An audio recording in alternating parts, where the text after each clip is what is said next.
Audi TT Mark II servicing in progress right now. And I have not jacked the car, I've just elevated it by putting a ramp underneath it for safety. It's even extra safety because, as you know, the engine is better. The wheels when they are standing is better. So tools to need. I have a T20, which I later on found out I didn't need it at this stage. Then 19 socket to remove the drain plug, the sump plug. And then we have 36 millimeters, 36 mil socket as well to remove the oil filter housing. So I've got two pans there. One is the small one to catch the oil, and the other one will be to catch any excess oil going on the floor.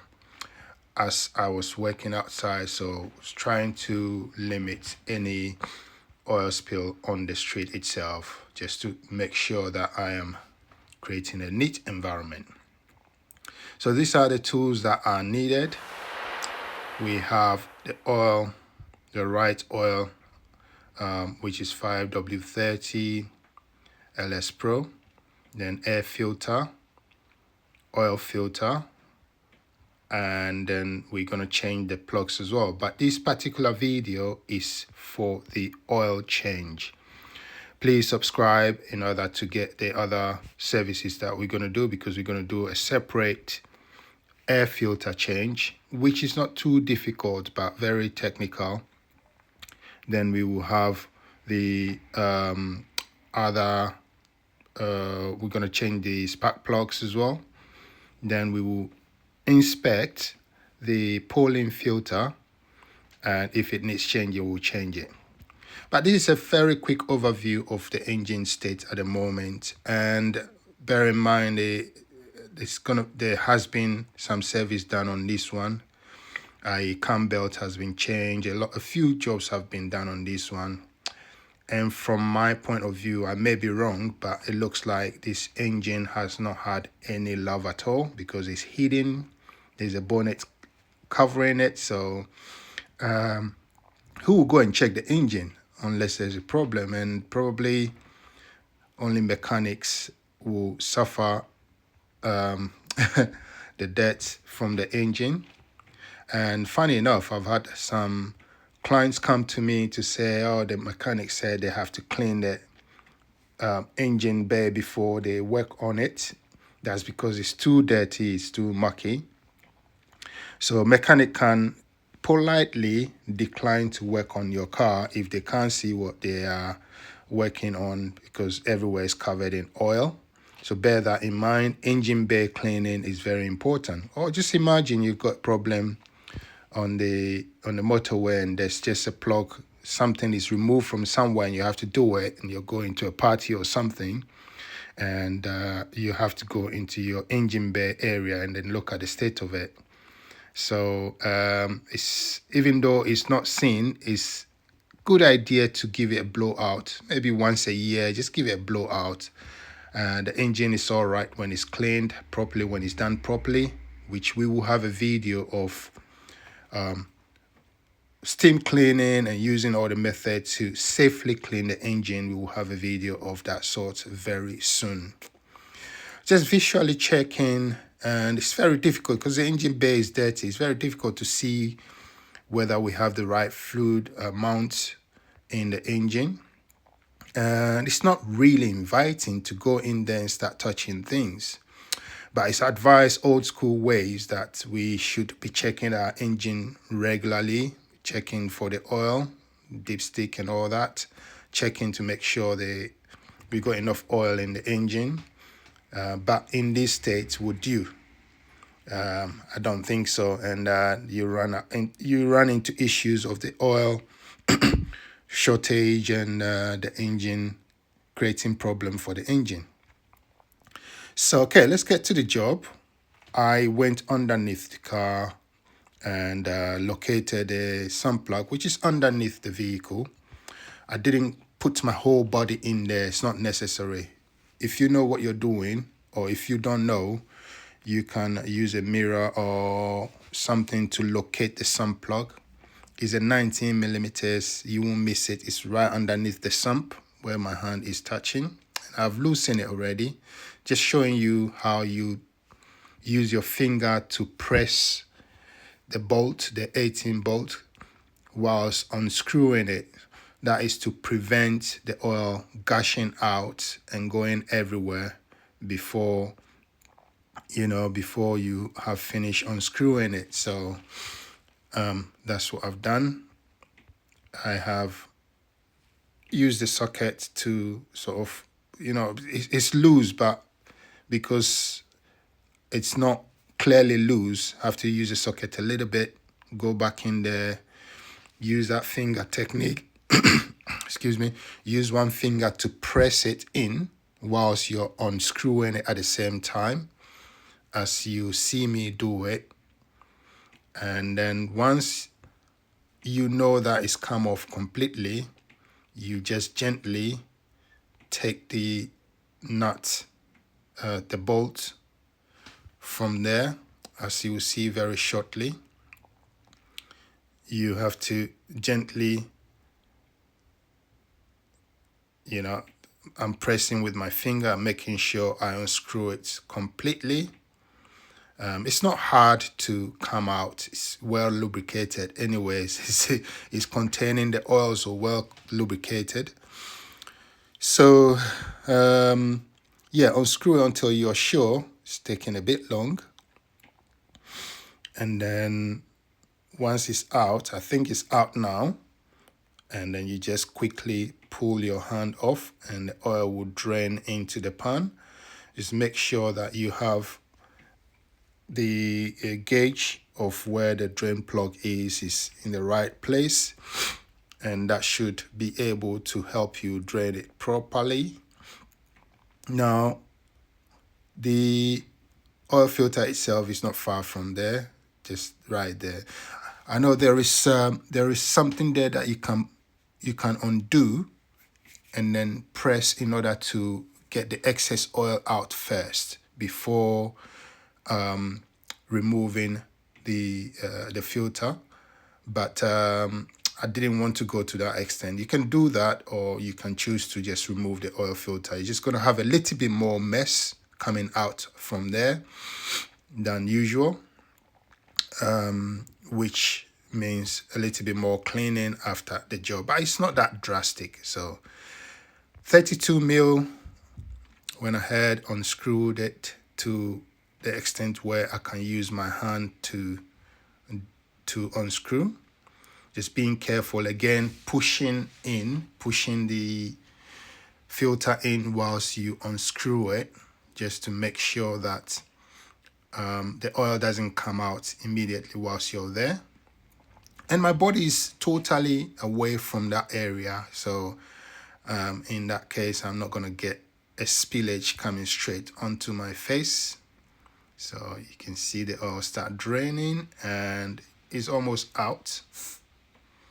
Just have to lure it out and just pull it a little bit, and then just control it and pull it straight onto the under tray.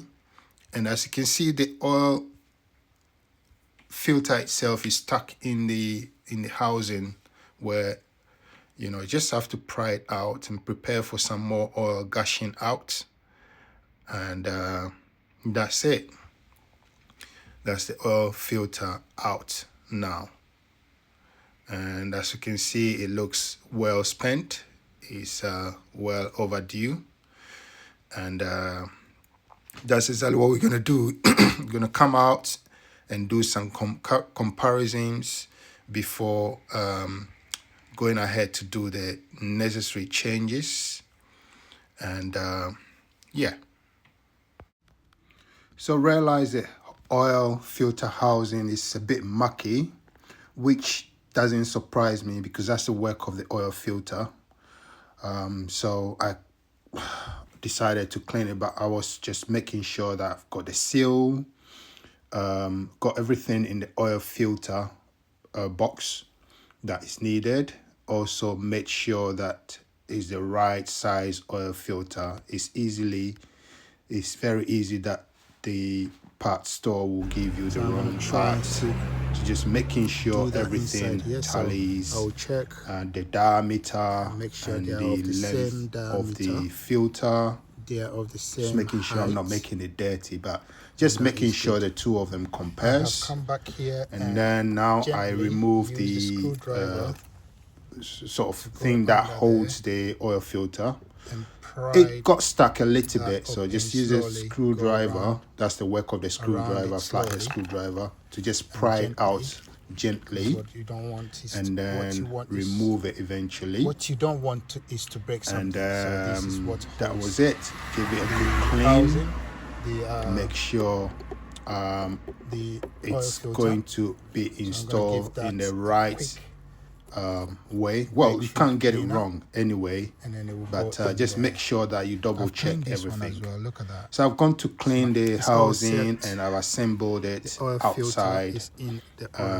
Everything is in place the way it should.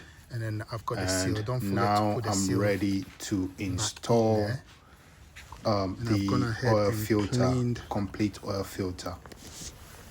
Just inspect quickly the oil filter housing area, just to make sure there's nothing stuck in there. That's where the oil. It looks good to me, but I'll give it a good clean as well at the same time. Don't have to go crazy about the cleaning. Around the area to make sure that we remove any dirt that has accumulated there. Here and insert. Now it's ready to reinstall the oil filter. Start with the hand whole filter tightening and the housing and everything. And what I do is I back it off a bit. I go the opposite direction. And just to make sure that the thread has caught. Just back it off a little bit. I like to back it off to make slightly. Sure it's have got it go again. thread. Maybe you have to do that a few times to make sure that it is in properly. Because what you don't want you're removing it is to force it in and destroy the thread. Screwing. Remember, it's plastic some pressure on metal, so you have to make sure that you it's caught, and you will feel it go by feel. When it catches the thread properly, you will know. Don't force it, because as you can see, I tried a few times before I got it right. And once it's in, you just have to screw it in. Nice. And make sure it's caught. It will screw it in to hand tight. Nicely. It's a bit slippery because of the oil around it. As it should. Oil in my hand as well. So just tighten it as best as I can, and then it's in. Obviously use the socket to give it a bit more hand tighten it still with my hand. Your best ability, and just snug it. You don't have to go crazy about tightening it. Not going tighten crazy it with my hand as much as possible. I'm just going to snug it. And then I will use the wrench to give you a good snug. Ratchet to just snug it. It's nothing crazy at all. I mean, I could have use a torque spec, but it's hand tight with the ratchet. Nothing crazy, nothing loose. In fact, I should have used a torque. Now is the time to put the sump plug or the drain plug back in. So wiped it a bit. I changed the put it in the washer, because the washer should be used only once. Unfortunately, I didn't catch it on the video, but I changed it. So hand screw it again. You should not go anywhere near this one with impact drive. Hand tighten. Got a torque is 30 Newton meter. Always like to torque things like that, just to make sure that there won't be any over tightening, because the housing there is, shouldn't be tightened too much. There's a possibility of you stripping the thread that will create a different and very more expensive repair to what you're doing. So I managed to get the right torque, went back underneath there, and torqued it to the right spec. And yeah, there you go. So the sound of the torque when it reaches the right place is so satisfying. It's all torqued up to 30 Newton meters. I'm going to wipe that area, wipe that clean, wipe the engine bay area, make sure there's no drip for when I check again. And there we go. The oil change is half completed. Now we're going to go up and I'm going to take the dipstick out completely and take the oil cap up. And when you see the oil cap, you can tell that there is no sludge or any liquid mixed with the oil, which is a good sign. I'm going to put some oil in there, but first of all I'm going to wipe everything clean. So I'm going to clean it, wipe the edge, taking care not to push anything in. Just wipe the edge as clean as I can.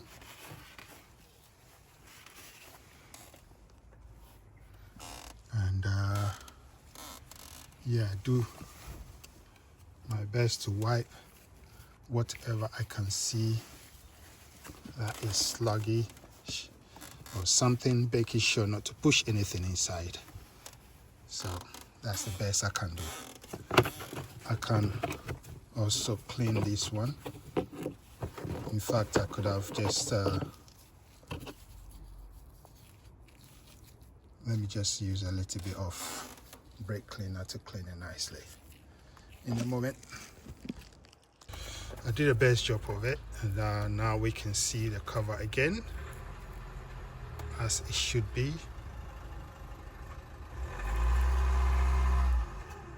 It's clean before I start getting crazy about it. Back at it on the GoPro. You're gonna put some oil in there. And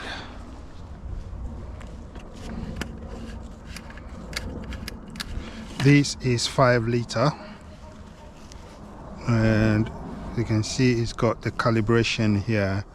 I'm gonna put 4 liter in there.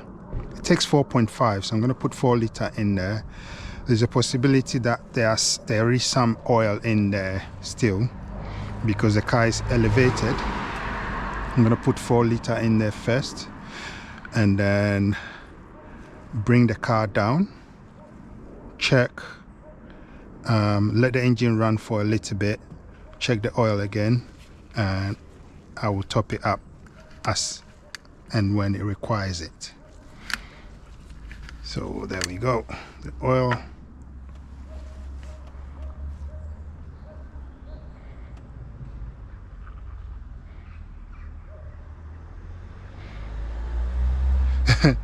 It just clicked to me for me to check for a second whether I've locked everything underneath, because if I haven't, all the oil I'm putting in will just literally drain out. And let me just check again, and I can't see anything dropping, so that tells me that is in where it's supposed to be. Let's just get some fresh oil in there.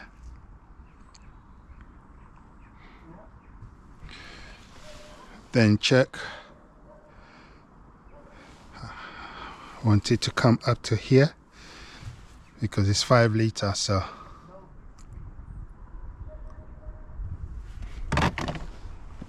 hello, thank you.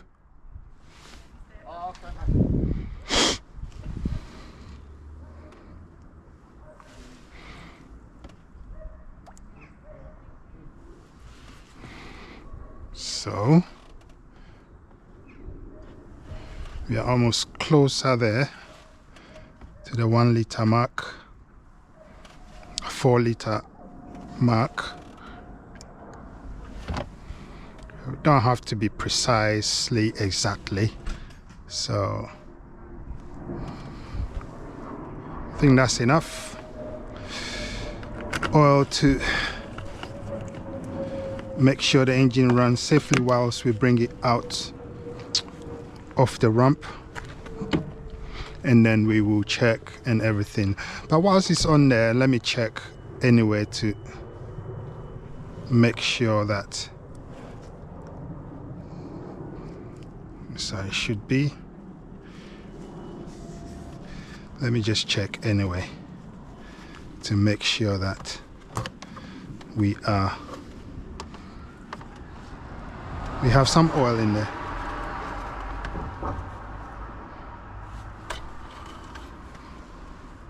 Yeah, we got oil up to here, and that's probably because this is the maximum.